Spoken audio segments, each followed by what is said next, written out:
Chapter 2. The Mail. Summary.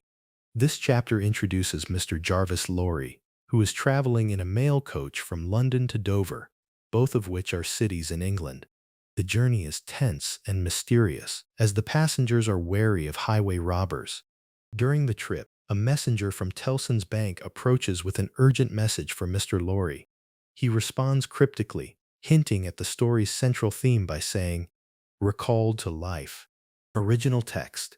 It was the Dover Road that lay on a Friday night, late in November, before the first of the persons with whom this history has business. The Dover Road lay, as to him, beyond the Dover Mail, as it lumbered up Shooter's Hill, which is in southeast London. He walked uphill in the mire or mud by the side of the mail, as the rest of the passengers did, not because they had the least relish or enjoyment for walking exercise under the circumstances, but because the hill and the harness and the mud and the mail were all so heavy that the horses had 3 times already come to a stop, besides once drawing the coach across the road with the mutinous or rebellious intent of taking it back to Blackheath, meaning that the horses were like soldiers refusing orders.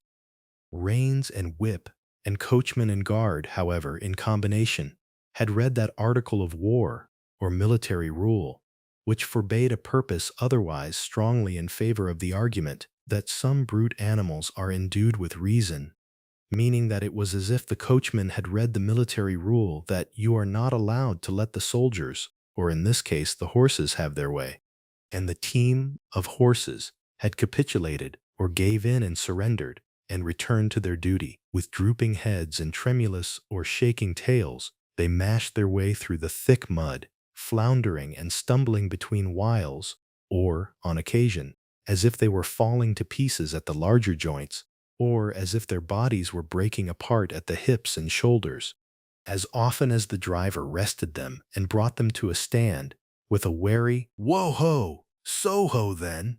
the near leader violently shook his head and everything upon it, like an unusually emphatic horse, denying that the coach could be got up the hill.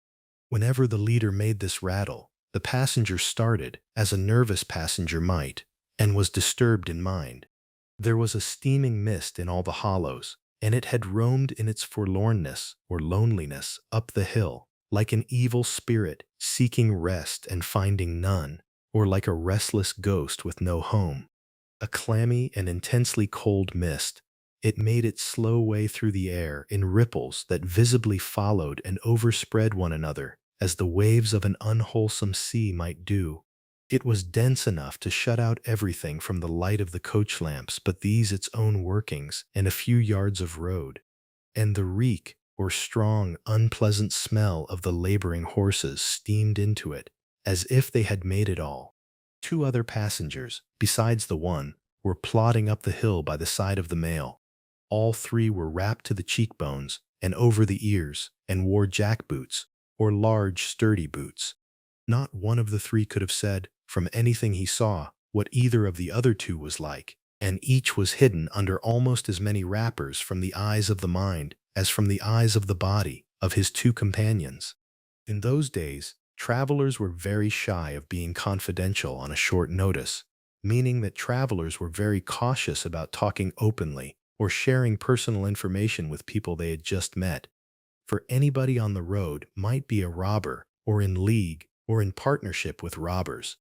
As to the latter, when every posting house, which is an inn that provides lodging, food, and drink to travelers, an alehouse could produce somebody in the captain's pay, meaning individuals who were secretly employed or bribed by highwaymen, ranging from the landlord to the lowest stable nondescript or unimportant person. It was the likeliest thing upon the cards, meaning that it was very likely, like a probable outcome in a card game. So the guard of the Dover Mail thought to himself that Friday night in November 1775, lumbering up Shooter's Hill, as he stood on his own particular perch behind the mail, beating his feet and keeping an eye and a hand on the arm chest before him, where a loaded blunderbuss, which is a short-barreled gun, lay at the top of 6 or 8 loaded horse pistols, deposited on a substratum of cutlass or a layer of short swords. The Dover mail was in its usual genial, which means cheerful, but in this case the term is sarcastic, position that the guard suspected the passengers. The passengers suspected one another and the guard. They all suspected everybody else. And the coachman was sure of nothing but the horses, as to which cattle he could with a clear conscience have taken his oath on the two testaments, meaning the Bible's Old and New Testaments, that they were not fit for the journey. "Whoa-ho," said the coachman. "So then, one more pull and you're at the top, and be damned to you, for I have had trouble enough to get you to it." "Joe?" "Hello," the guard replied. "What o'clock do you make it, Joe?" 10 minutes, good, past 11. "My blood!" ejaculated or exclaimed the vexed coachman or annoyed coachman. "And not a top of shooters yet. Psh, yeah, get on with you." The emphatic horse, or forceful horse, cut short by the whip or the lash of the whip, in a most decided negative or refusal, made a decided scramble for it, and the three other horses followed suit. Once more, the Dover mail struggled on, with the jackboots of its passengers squashing along by its side. They had stopped when the coach stopped, and they kept close company with it. If any one of the three had had the hardihood or boldness to propose to another to walk on a little ahead into the mist and darkness, he would have put himself in a fair way of getting shot instantly as a highwayman. The last burst carried the mail to the summit of the hill. The horses stopped to breathe again, and the guard got down to skid the wheel for the descent, meaning that he locked or chained one of the wheels so it would slide instead of roll as the coach went down the steep hill, and opened the coach door to let the passengers in. "Psst, Joe!" cried the coachman in a warning voice, looking down from his box.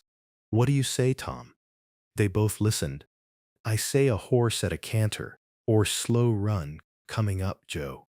"I say a horse at a gallop, or fast run, Tom," returned the guard, leaving his hold of the door and mounting nimbly to his place. "Gentlemen, in the king's name, all of you," meaning I order all of you, by the king's authority. With this hurried adjuration or urgent command, he cocked his blunderbuss and stood on the offensive. The passenger booked by this history was on the coach step, getting in. The two other passengers were close behind him and about to follow. He remained on the step, half in the coach and half out of it. They remained in the road below him. They all looked from the coachman to the guard, and from the guard to the coachman, and listened. The coachman looked back, and the guard looked back, and even the emphatic leader of the horses pricked up his ears and looked back, without contradicting or disagreeing. The stillness consequent on the cessation or resulting in the stopping of the rumbling and laboring of the coach, added to the stillness of the night, made it very quiet indeed. The panting of the horses communicated a tremulous or shaking motion to the coach, as if it were in a state of agitation. The hearts of the passengers beat loud enough perhaps to be heard, but at any rate, the quiet pause was audibly expressive of people out of breath, and holding the breath, and having the pulses quickened by expectation. The sound of a horse at a gallop came fast and furiously up the hill. "So-ho!" the guard sang out as loud as he could roar. "Yo there! Stand! I shall fire!" The pace was suddenly checked, and, with much splashing and floundering, a man's voice called from the mist, "Is that the Dover mail?" "Never you mind what it is," the guard retorted, or replied sharply. "What are you?" Meaning, who are you? "Is that the Dover mail?" "Why do you want to know?" "I want a passenger if it is." "What passenger?" "Mr. Jarvis Lorry." Our booked passenger showed in a moment that it was his name. The guard, the coachman, and the two other passengers eyed him distrustfully. "Keep where you are," the guard called to the voice in the mist, "because, if I should make a mistake, it could never be set right in your lifetime." "Gentlemen of the name of Lorry, answer straight." "What is the matter?" asked the passenger then with mildly quavering speech. "Who wants me? Is it Jerry?" "I don't like Jerry's voice. If it is Jerry," growled the guard to himself, "he's hoarser than suits me." "Is Jerry?" "Yes, Mr. Lorry." "What is the matter?" "A dispatch or message sent after you from over yonder, T and Co." I know this messenger, guard, said Mr. Lorry, getting down into the road, assisted from behind more swiftly than politely by the other two passengers, who immediately scrambled into the coach, shut the door, and pulled up the window. He may come close, there's nothing wrong. I hope there ain't, but I can't make so nation or damnation sure of that, said the guard in gruff soliloquy, or talking to himself. Hello, you. Well, and hello, you, said Jerry, more hoarsely than before. Come on at a foot pace or walking speed. D'ye mind me? Meaning, do you understand me? And if you've got holsters to that saddle o' yourn, or yours, don't let me see your hand go nigh, or near 'em, for I'm a devil at a quick mistake. And when I make one, it takes the form of lead. So now let's look at you. The figures of a horse and rider came slowly through the eddying mist, or swirling, circling mist, and came to the side of the mail where the passenger stood. The rider stooped, and casting up his eyes at the guard, handed the passenger a small folded paper. The rider's horse was blown or exhausted, and both horse and rider were covered with mud, from the hoofs of the horse to the hat of the man. Guard, said the passenger, in a tone of quiet business confidence. The watchful guard, with his right hand at the stock of his raised blunderbuss, his left at the barrel, and his eye on the horseman, answered curtly, Sir, there is nothing to apprehend or fear. I belong to Tellson's Bank. You must know Tellson's Bank in London. I am going to Paris on business.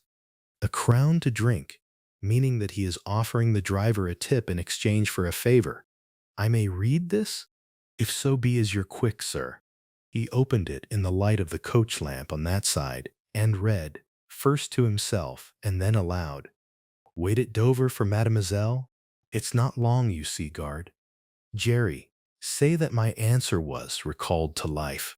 Jerry started in his saddle. That's a blazing strange answer, too, said he, at his hoarsest. Take that message back, and they will know that I received this, as well as if I wrote. Make the best of your way. Good night. With those words, the passenger opened the coach door and got in, not at all assisted by his fellow passengers, who had expeditiously secreted or quickly hidden their watches and purses in their boots, and were now making a general pretense or false show of being asleep. The coach lumbered on again, with heavier wreaths of mist closing round it as it began the descent. The guard soon replaced his blunderbuss in his arm-chest, and, having looked to the rest of its contents, and having looked to the supplementary pistols that he wore in his belt, looked to a smaller chest beneath his seat, in which there were a few smith's tools, a couple of torches, and a tinder-box, for he was furnished with that completeness that if the coach lamps had been blown and stormed out, which did occasionally happen, he had only to shut himself up inside, keep the flint and steel sparks well off the straw, and get a light with tolerable safety and ease, if he were lucky, in 5 minutes. Tom, softly over the coach roof. Hallo, Joe. Did you hear the message?